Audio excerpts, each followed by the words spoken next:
Hello everyone.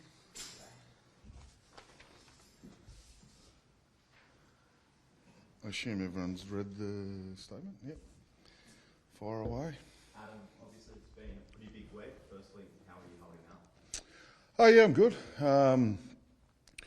It's made easier because both parties are in agreement that it's the right time. So yeah, I feel energised. I'm looking forward to training today. I enjoyed training yesterday, which tells me it's the right time.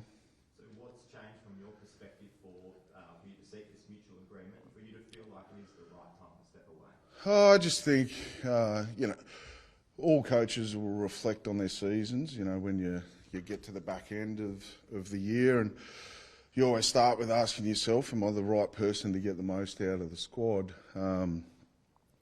And for the most part of the year, I felt that was the case. They were showing great signs of fight, but I just felt after the Warriors game, the Golden Point, I think that just took a lot of gas out of the players. We haven't been the same team sort of since. A lot of confidence. And that was probably the word that I kept coming back to. They just need some confidence, a bit of positivity.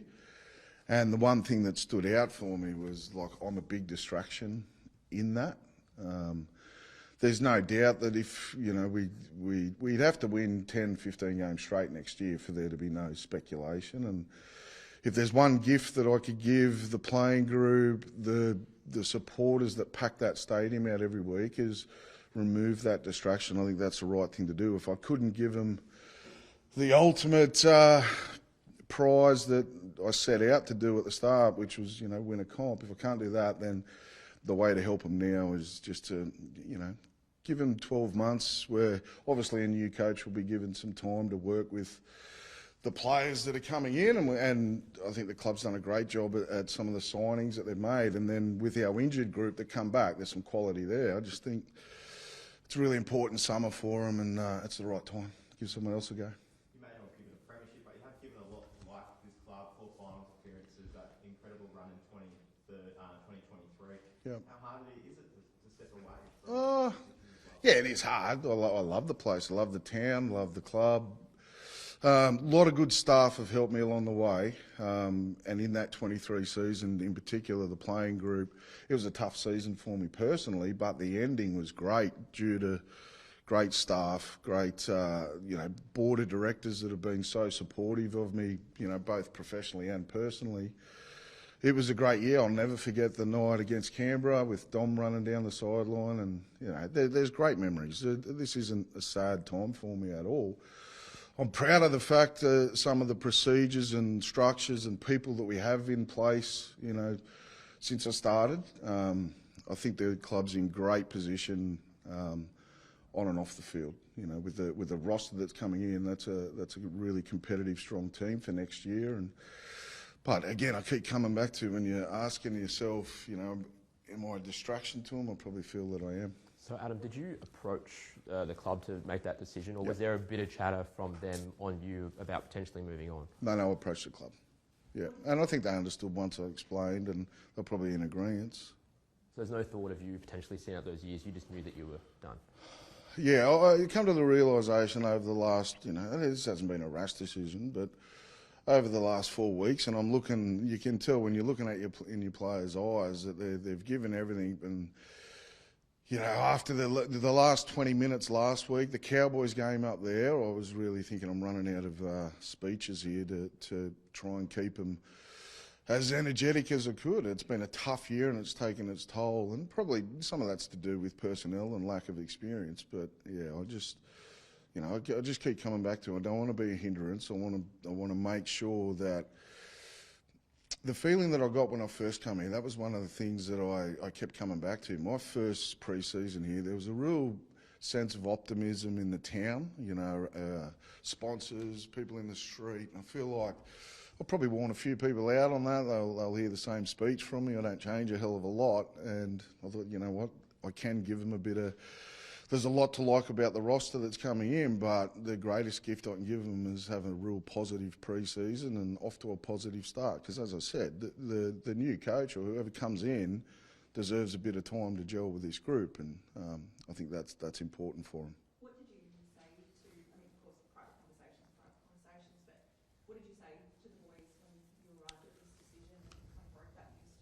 Yeah, I spoke to them personally just the other day. I think they understood. I think players will get over it pretty quickly, but they've been great to me after the initial meeting. I've had a lot of messages, a lot of hugs, but I was really mindful. We've got the Sharks this week. We've got training today. We need to make sure that we've got a job to do for the next couple of weeks, but there'll be plenty of time to reflect on it. But they're good boys. They understand. What would be your big piece of advice to that person who does come in as your successor?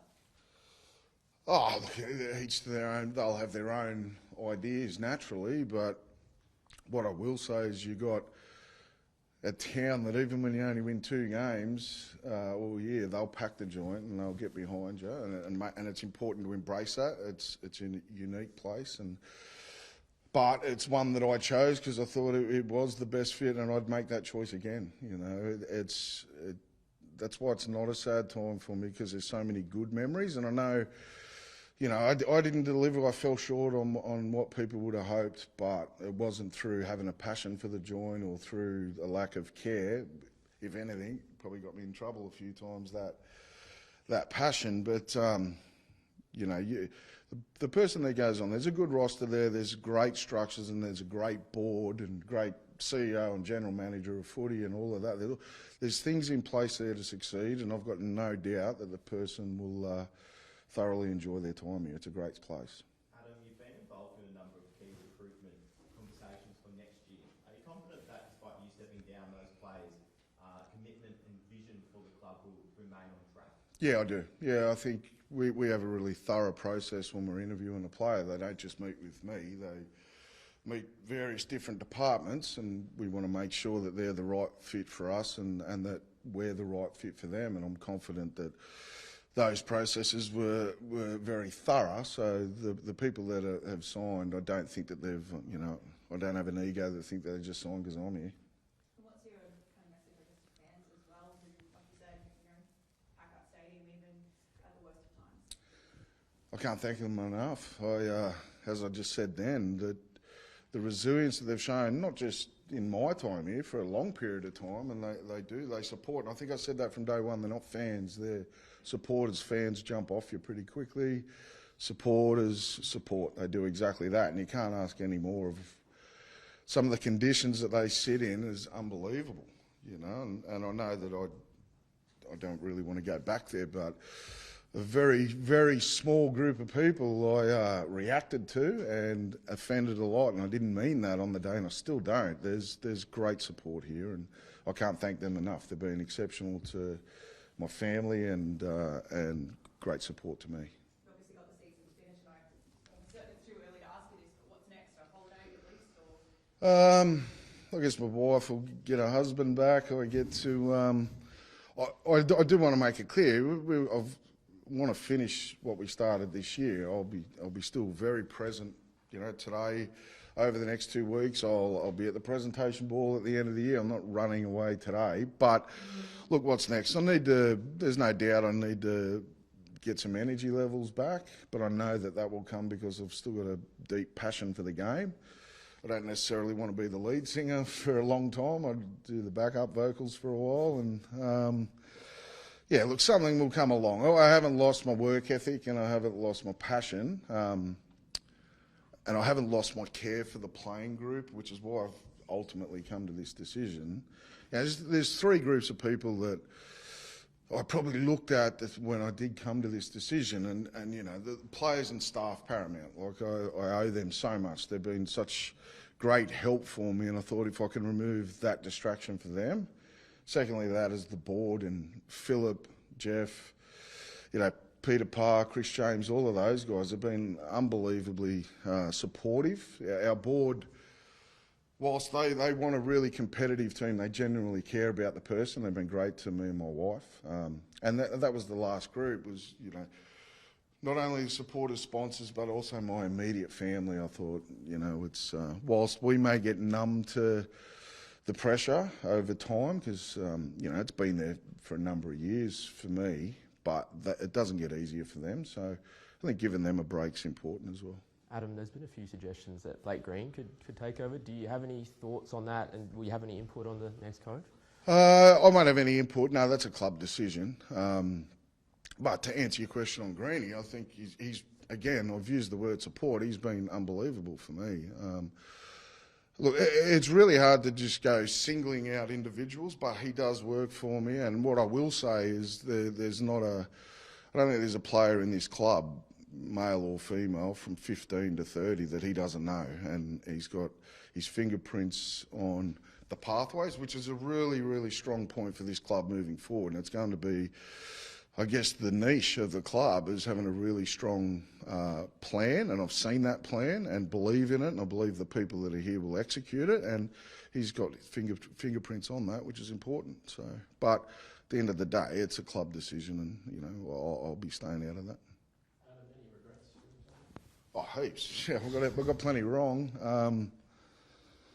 Yeah. Look, there's no, I don't want to go down that path, and I want to keep it really positive. But there's no doubt there'll be time for me, and part of who I am as a person will reflect and take ownership on things I got wrong. There's no doubt there was a heap. So in order to grow as a person and grow as a coach, as a leader, as a mentor for young men, then it's important that I do acknowledge that, but I'm probably not prepared to air it all out now. But yeah, no doubt I got a heap wrong and let some people down from times, which I carry some guilt on. But hopefully they can see a guy that was really passionate about the place too.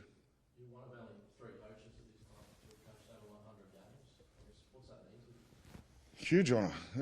Yeah, coaching the club's been my greatest honour of my life, really, and I thank Philip and the board for taking a chance on me. I was relatively unknown, although I'd done a really, really strong, thorough apprenticeship under Craig at Melbourne, and then the year with the Roosters. For them to take a chance on me was brave, but it has. You got to remember, it's one of 17 jobs in the whole world, and I've had the luxury of doing it at such a proud town, proud region, proud club. It's been my greatest honour. Adam, the experience you've gained over the last 6 years, if you get another opportunity as a head coach somewhere else, do you think you'll be better for the experience? Absolutely, yeah, absolutely. Yeah.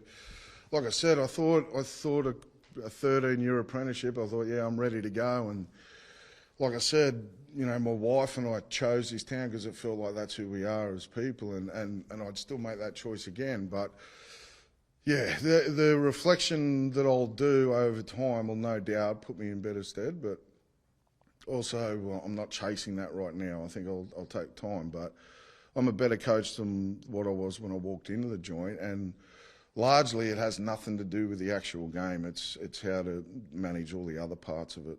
That would be the advice to any young coach is, you think you know it all on the footy field for that 80 minutes, well, there's a lot more to it than that. I'm sure you'll be remembered for the successful times you've had here, the 4 final series and that, but you guys, I hate to remind you, still in the hunt for the wooden spoon.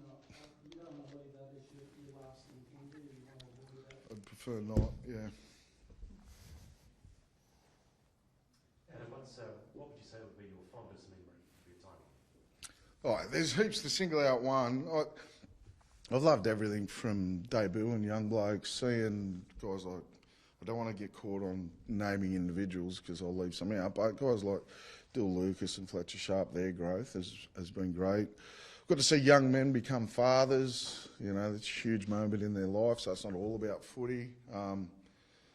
But that stadium, and the people, and the joy that it brings on Monday mornings when you've won a game. But the Canberra game, to get a home semi-final, and to obviously get the result that night, but just to see how happy from kids that were 5 to 80, that's really special. Do you reckon the team needs to make the finals this year? I mean, 2 best attacking players have been out for basically half the season. There's been plenty of other injuries.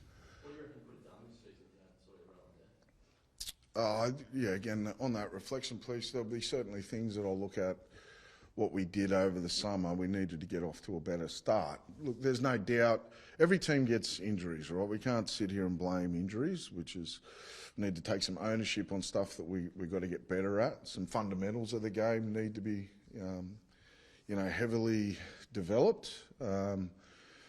Look, we always knew as a club that it could be a tough season given the personnel that we sort of offloaded prior to starting the season, and what we couldn't afford was to have injuries to key personnel, and unfortunately, for whatever reason they've come. Like I said, for the most part, we've managed to fight and show resilience, but it's taken its toll the last few weeks. So, I don't know if I've answered your question properly, but I think we knew it was going to be a tough year, and it's probably been compounded by injuries and some stuff that I didn't get right.